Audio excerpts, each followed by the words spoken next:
Welcome everyone to this exciting session on the promise of technology. My name is Ties van Werf and I'm a postdoc at the MCICM, and I'll have the honor to moderate this session.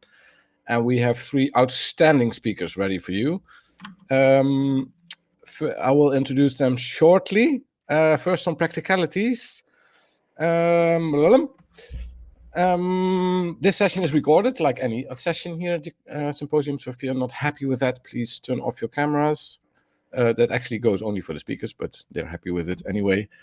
So you can also re-listen to this later. The presentations will be under 10 minutes, which is a challenge for the speakers. You can send in questions through the chat. I'll collect them. And apart from questions of clarifications, we'll discuss these questions after the three presentations. So we have time for a kind of panel discussion. That's about it. I think I'm giving the word to the first speaker, which is Robert Laidlaw from Royal Northern College of Music in the UK. And Robert is a composer and a PhD candidate at the Center for Practice and Research in Science and Music. And in his research, he explores the potential of artificial intelligence within the creative process. And his work has been broadcasted on the BBC, on radio and TV, and being performed by some of the UK's leading music organizations, including the BBC Philharmonic, the British Sinfonietta, and others. Without further ado, Robert, take the floor. Great, thank you. Right, warp speed here, under 10 minutes, he says. Straight in. So let me share my screen. Okay. So please someone butt in and tell me if you can't see this, but I think you can. Okay.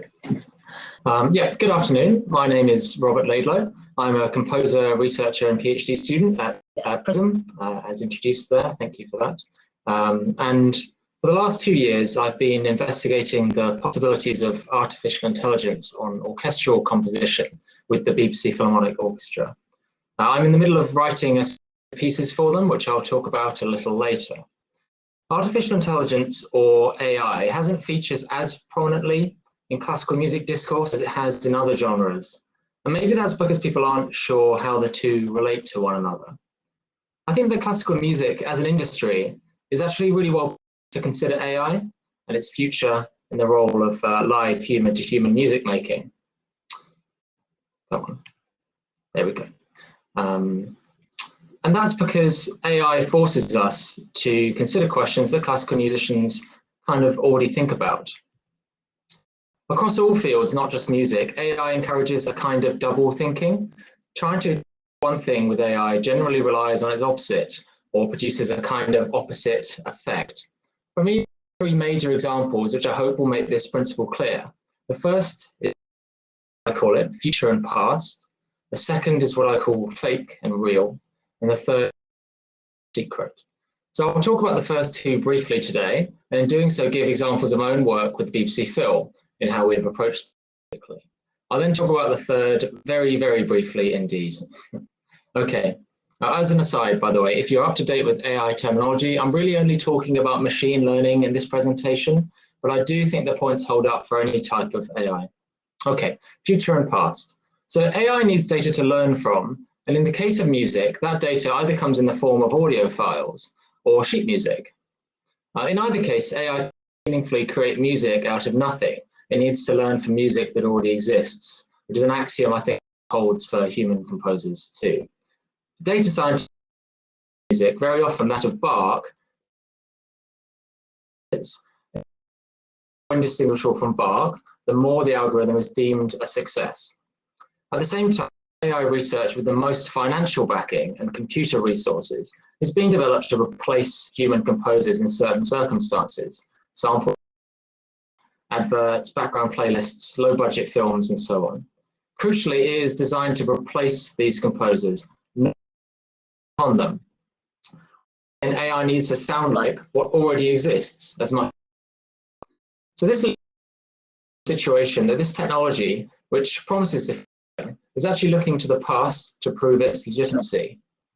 But for us classical musicians, using the past to create the present and the future is a pretty normal idea, as we've all been talking about in this symposium.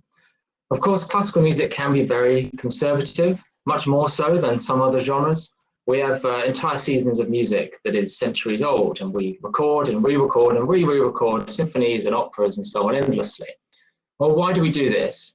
I think it's because we think that things from the past have something to say in the present, something beyond merely being a benchmark to judge current progress by, try to merely recreate. Conversely, sometimes classical music can be one of the most self-aware and forward-thinking genres of music. The occasion is often much more exciting, at least for me, than the release of an album, and lots of new music actively considers its place alongside new music of the past, alongside older. New classical music is often also wildly experimental, trying to do things that have never been done before, rather than things that have. But here it is still the past influencing what we write, but in a sort of negative way. Music is here finding the gaps in what has come before. So here's a relationship between classical music and AI. There's a kinship, but there's also an irreconcilable difference in the way that they use the past to create the future. And this is what I explored in the piece Silicon Mind for the BBC Philharmonic. Silicon Mind is about 15 minutes long, and it's scored for a classical orchestra, so double winds, with a few additional instruments. There we go. We wanted to make sure it could fit in a program alongside music from that classical period. When I was composing it, I wanted to do two things musically relating to future and past.